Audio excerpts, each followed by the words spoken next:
একটি গোপন চিঠি, কয়েকজন বিজ্ঞানীর আত্মার আর্তনাদ আর ইতিহাসের ভয়ঙ্করতম সিদ্ধান্তের আগে শেষ এক অনুরোধ। হিরোশিমায় বোমা ফেলার আগে যদি সেদিন এই চিঠি আমেরিকার প্রেসিডেন্টের হৃদয়ে পৌঁছাতো, তাহলে ইতিহাস বদলাতে পারত, বেঁচে যেতে পারত লাখো প্রাণ। জি, আপনি ঠিকই শুনছেন।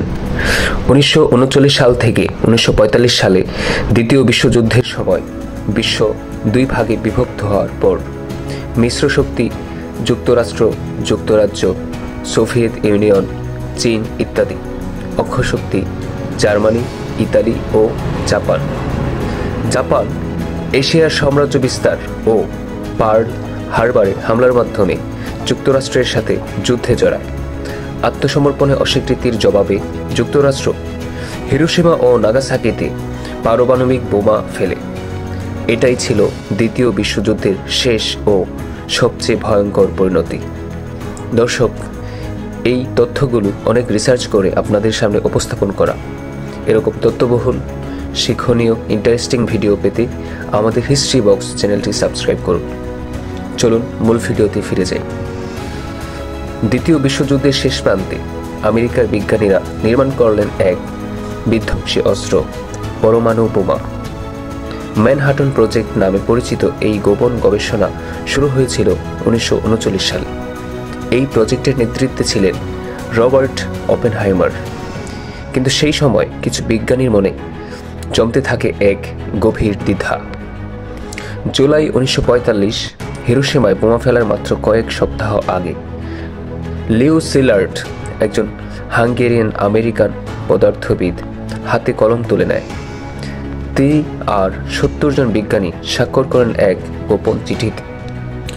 চিঠিটি পাঠানো হয় প্রেসিডেন্ট হ্যারি ট্রুম্যানকে উদ্দেশ্য করে। চিঠির ভাষ্য একেবারেই ক্লিয়ার এবং স্পষ্ট ছিল যে এই বোমা যেন জনবহুল শহরে ফেলা না হয়, বরং এটি নির্জন দ্বীপে ফেলা হোক, যাতে শত্রুপক্ষকে ধ্বংসের মাত্রা বোঝানো যায় এবং প্রাণহানি এড়ানো যায়। কিন্তু সেই চিঠির আবেদন রাষ্ট্রযন্ত্রে চাপা পড়ে গেল। গোপনীয়তা, রাজনৈতিক সিদ্ধান্ত আর যুদ্ধ শেষ করার তাড়না, সবকিছুর চাপে বেছে নেওয়া হলো জাপানের হিরোশিমা।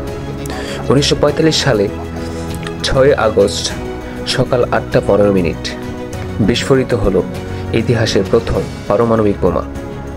একটি মুহূর্তে নিহত হয় প্রায় 70,000 মানুষ।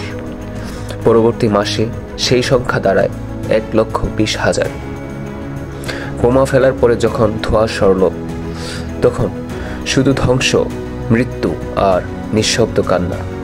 তখন বুঝেছিল অনেকেই সেই চিঠিটি হয়তো এক সতর্কবার্তা ছিল, একটা সুযোগ ছিল যা গ্রহণ করা হয়নি। একটা চিঠি হয়তো ইতিহাস বদলাতে পারেনি, কিন্তু সেই বিজ্ঞানীদের বিবেক প্রশ্ন তুলে দিয়েছিল ভবিষ্যতের জন্য। আজও সেই চিঠি শেখায় যুদ্ধের আগে বিবেক প্রয়োজন, বোমার আগে প্রয়োজন বোধ। হয়তো ভবিষ্যতের পৃথিবী বাঁচবে এই গোপন চিঠির থেকে শিক্ষা নিয়ে। প্রিয় দর্শক, আপনি যদি মনে করেন ভিডিওটি তথ্যপূর্ণ এবং শিক্ষণীয়, তাহলে লাইক করুন, শেয়ার করুন আর এরকম আরও ভিডিও পেতে আমাদের চ্যানেলটি সাবস্ক্রাইব করে পাশেই থাকুন।